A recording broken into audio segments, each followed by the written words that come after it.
Hello and welcome to Inti Insights. Air passenger traffic in India is expected to reach a record high of 408 to 417 million passengers by financial year 2025. As the growth accelerates, the role of airport service aggregators becomes even more important to enhance travel experience. Leading the way in this segment is Dreamfolk Services, which is India's largest airport services aggregator. And today we have with us Nibita Kalap, Chairperson and Managing Director of the company, to talk about how it is touching new highs. Hi, Nibita. Hi, Anika. You moved to end-to-end tech services provider and started out as a facilitator for launch services. Could you please take us through the journey of your company and what was the problem that you were trying to address? Sure.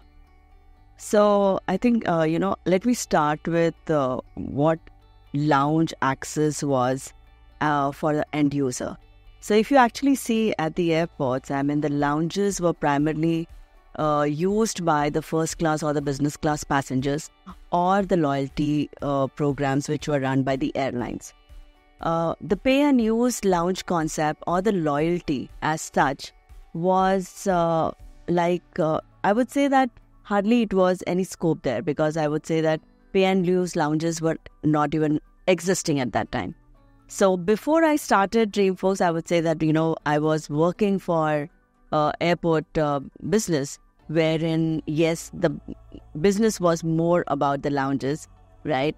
There I actually saw that, yes, there were global players who were trying to do a program wherein to give access to a non-business class or a first class passenger, but, even an economic class passenger could use it.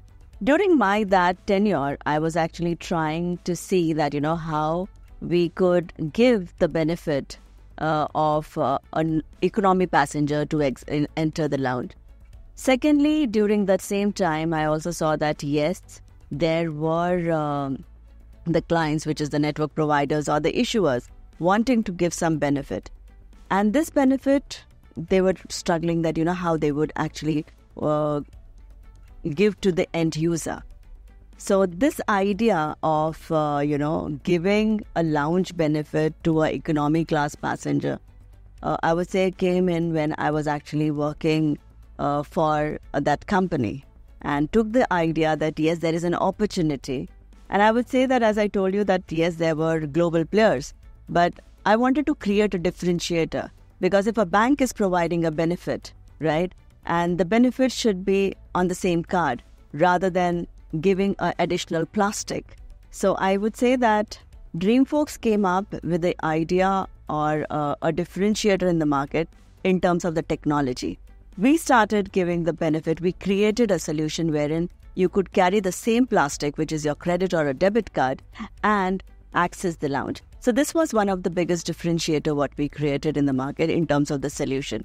And yes, there were no other players who were doing in India. So, of course, Dreamfolk was the first one who actually got this. So, I would say that, yes, the way we brought in this business was in terms of creating the differentiator. It was something which we saw that, yes, there were clients who wanted to give a benefit to their end users. And I wanted to create I would say, an aspiration for an economy class passenger also to give a business class experience. So, maybe even if you're not traveling a business class, but you can still have a business class experience in terms of accessing the lounge. So I would say that, yes, this is how the business idea or the whole thought process about the Dreamfolk business started.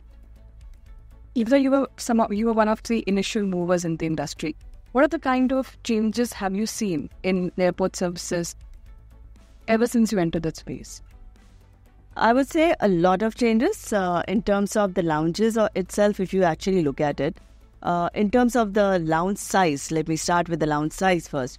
So when initially the lounge size average used to be around 2,000 square feet.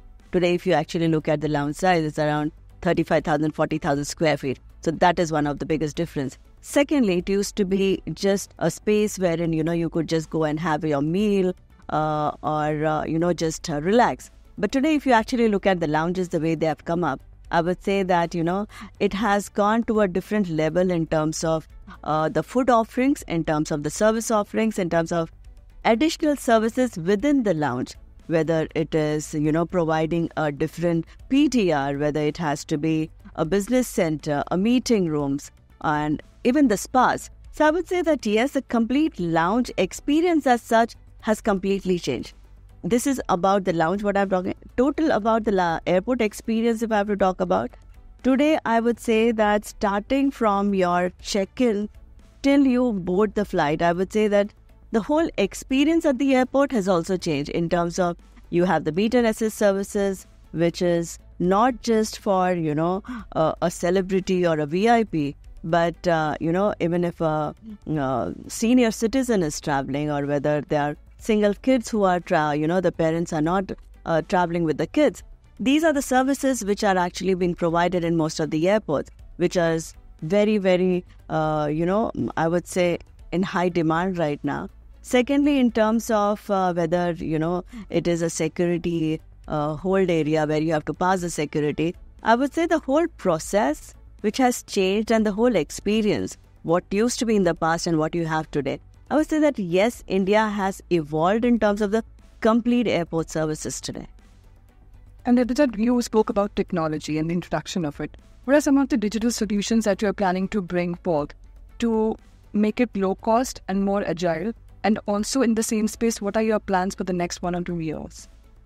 So Anika, if you actually look at it, that, as I told you, we as a company got a differentiator in terms of the solution itself, right?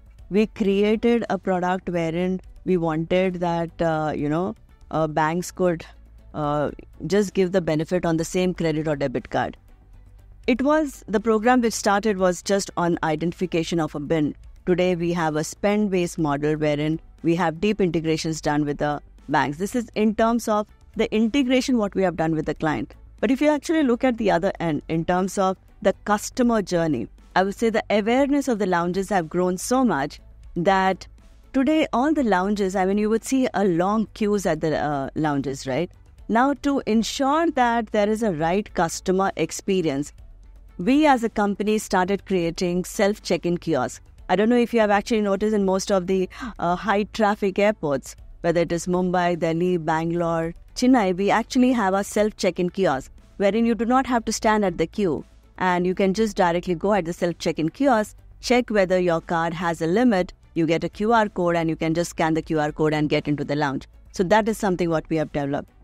Something which you do not want to actually go till the lounge as well or till the airport. When you're on the way to the airport, we also have a web access wherein through the web access, you can actually get into, check your card details, whether you have the benefit, get the QR code on your phone, straight after your check-in, go to the lounge, scan the QR code and you're again inside. So I would say that these are the changes what we have already done. Furthermore, what we are doing is we have actually deeply integrated with most of the banks and now with the clients as well, wherein it's not necessary that, you need to have a DreamForks app. Even whether it is a bank app or any client app wherein we are integrated with, you can actually just log into it. You can actually see the different services what are available by the client. And, you can just see what is there as a benefit for you. Just take the QR code and directly straight away go to the lounge. Or any other benefit, whether it is meet and assist, whether it is airport transfer, the spas at the airport. I would say everything is actually enabled in the app, and you do not have to actually check whether, which card has a benefit. I would say that I think that is a simplified way what we have built in today in terms of integrating with our clients or integrating with the clients today. Rebecca, talking about differentiators, could you please tell us a bit about your acquisition of Golf Services and how it fits the overall strategy of you expanding your customer base and also your range of service? Anika, as I mentioned to you that, we have already created a differentiator in the market in terms of the solution. So now, the way we have actually built in over the period is in terms of deeply integrating with all the banks and our existing clients. So Golf is one of the services which you have also seen that most of the cards are already been providing. The way lounges have been provided as a benefit. So we thought that yes, because we already have a solution and this will complement to our business, the one what we are already doing it, because it becomes easier for the banks and the existing clients to just add on the service, because as I told that, once the solution has already been built and the solution is more on a spend-based kind of a thing, and, so it becomes easier for clients as well. So I think I would say that, we do not have to hunt for an additional clientele base, because we already have an existing client base who would be giving the similar benefit.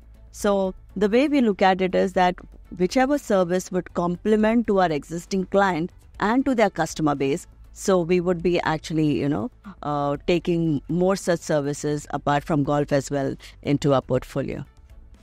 Talking about expansion of services, what is your view on the potential of airport service aggregators in Tier 2 and 3 cities of India?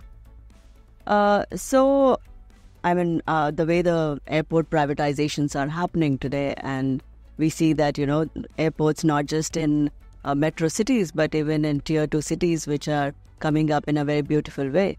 Lounges which were just limited to only the metro cities. Now we see lounges, I would say not just in Tier 2, but Tier 3 cities are also having some beautiful lounges. Not only lounges, we also have good F&B outlets as well. So yes, earlier, when I started this business, our total, I would say that, our numbers are, the traffic was primarily only from the metro cities. But the way right now the Tier 2 and Tier 3 cities are also growing, I would say that yes, we have a good percentage of, footfalls coming from these cities. And the biggest reason is because the awareness of the benefits, and it is not just limiting to the lounges today at the airports, but I would say that there are other services which are being offered on the cards, which is meet and assist, or whether it is spa, and there are other services as well. And I think the awareness of such benefits on the credit card has grown, not just in the metro cities, but I would say that even the Tier 2 or Tier 3 cities are also. And I would say that yes, in coming years, I would say that the numbers will be equivalent, if not equivalent. I would say that we would have a large chunk of volume coming from these locations as well. If they're talking about the larger industry view, with the increase in air travel and credit card usage, what are some of the opportunities and challenges you foresee for the industry in the next 5 years? See, I would say opportunities in terms of, the way the airports are getting privatized, in terms of the number of lounges growing, in terms of the other services which are also, growing in the airports as well. So I would say the whole experience at the airport is changing, and there's a huge opportunity for everyone there. The challenges, I would say, is that in terms of the benefits which were been given, I would say that yes, it's not a challenge, but I would say that yes, there is a correction which is happening. And the correction is that in terms of a spend base, right? So I would say that yes, and the solution, especially for the spend base, was created by Dreamforks. And we actually built in this solution 2 years back, understanding the way the market was changing. And as we said, that we are always trying to be ahead of the market or the changes what are taking place. And we could foresee things happening. And I think we were very well prepared in terms of our business. So I would say that yes, there are opportunities, but yes, there are challenges which comes, which we'll all have to overcome it. And we are all prepared to. Thank you. Thanks so much, Nivrita, for speaking to me. Thank you. Thank you so much.